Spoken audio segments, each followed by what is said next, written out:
Hi there, I'm Patrick Metzger, and I like to make things out of wood.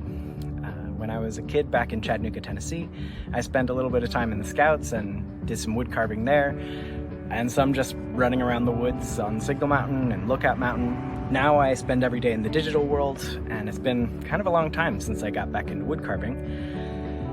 Until last summer, when I started doing a bit of woodworking on the weekends.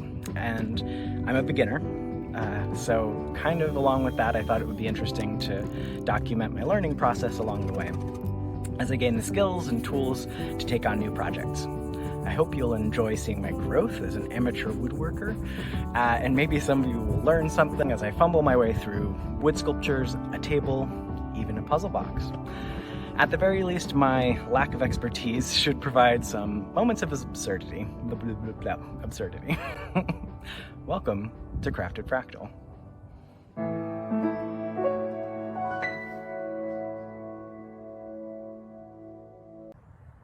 Red leather, yellow leather. Unique New York, unique New York. You know you need unique New York. Oh, by the way, I don't know if you can see it. Oh, you can. That's the moon. That's the moon right there. That's the moon. That's the moon.